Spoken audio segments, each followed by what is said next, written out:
사랑하는 CTS 시청자 여러분, 안녕하십니까? 예정교회를 섬기고 있는 설동훈 목사입니다.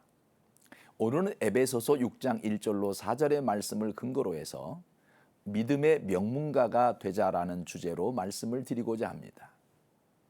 명문가라는 말이 있습니다. 사회적 신분이나 지위가 높고 훌륭해서 이름난 집안을 뜻합니다. 그렇기 때문에 누구나 다 명문가가 되기를 원하는 것입니다. 어떤 분야에서 명문가든지 이들에게는 자녀 교육을 위한 나름대로의 십계명도 있습니다.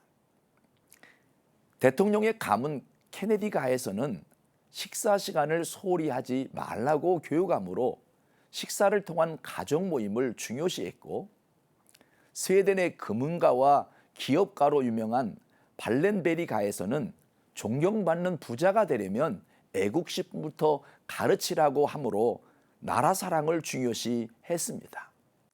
또 세계 최고의 부자이면서 절대 밖으로 드러내지 않는 금융업의 명문가 로스차일드 가에서는 돈보다 인간관계가 더 소중한 것을 가르쳤습니다.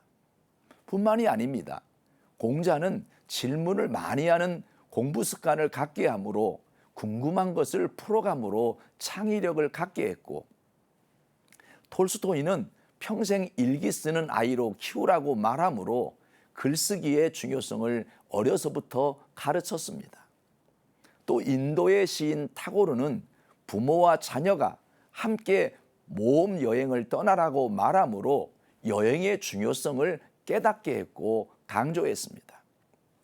요즘 우리나라의 재벌들 가운데 자녀 교육에 실패해서 기업 전체가 망신을 당하고 어려움을 겪는 기업도 있고, 존경받아야 마땅함에도 불구하고 자녀 교육을 잘못 시켜 존경받지 못하는 목사님들도 계십니다.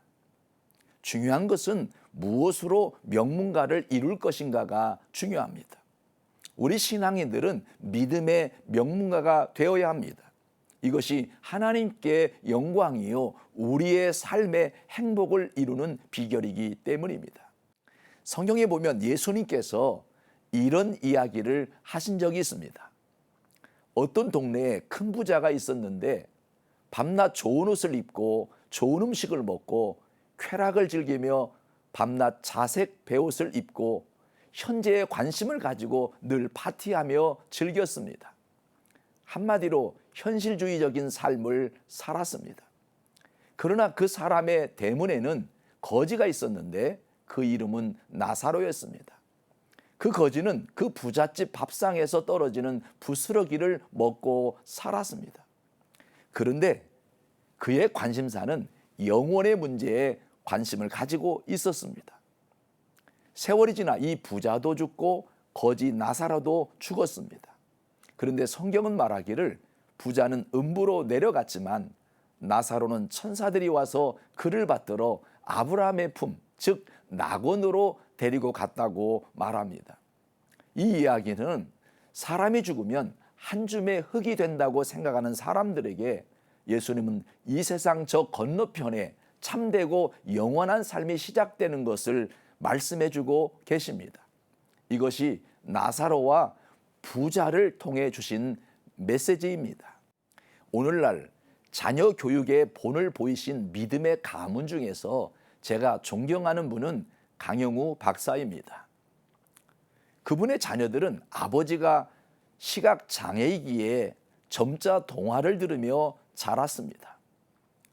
어린 자녀들이 불평을 했습니다. 아버지는 왜 다른 아버지처럼 자전거도 같이 못하고 바깥에서 공놀이도 못하느냐고 불평했습니다. 그럴 때마다 그는 늘 희망을 찾아 긍정적인 말을 했습니다. 아버지는 다른 아버지들이 못하는 동화책을 어둠 속에서도 읽어주지 않니? 내가 자라 훌륭한 의사가 되어 아빠가 다시 보게 된다면 얼마나 좋겠니? 그날이 오면 정말 행복할 것 같다고 긍정적인 말을 했습니다. 그리고 부모가 늘 기도하는 모습과 책을 읽는 모습을 보이니까 결국 큰아들은 미국에서 2008년에 현지 언론인이 뽑은 최고 의사가 되었고, 차남은 3년 연속 미 의회 신문이 뽑은 최우수 보좌관이 되어 오바마 정권의 특별 보좌관으로도 일했습니다. 한국계의 부자가 공화당과 민주당 정부에서 연속적으로 백악관 고위직에 오르는 영예를 얻게 되었습니다. 그가 65세가 되어 미국 백악관 국가장애위원회 정책 차관보 자리에서 물러나는 날, 내 생에 가장 빛나는 날에는 강영우 박사의 생일날이 기자회견장이 될 정도로 화제가 되었고 부러움을 사기도 했습니다. 그의 자녀들은 인터뷰에서 늘 말하는 것이 아버지에 대한 존경심인데, 그들에게 가장 감동적인 것은 어둠 속에서 읽어준 동화였다고 말합니다. 강영우 박사는 말합니다. 자녀의 교육은 부모가 본을 보이는 것이다. 신앙 교육도 마찬가지입니다. 바닷개가 아빠는 옆으로 가면서 새끼에게 아무리 바로 가라고 말해도 개는 옆으로 가듯이 부모가 먼저 신앙 안에서 바로 살고 그 삶이 자녀들에게 본이 될 때 그것이 바로 산교육입니다. 주의 교훈과 책망으로 자녀를 양육하고 신앙으로 자녀를 바로 세우는 복 있는 부모가 되시기를 바랍니다.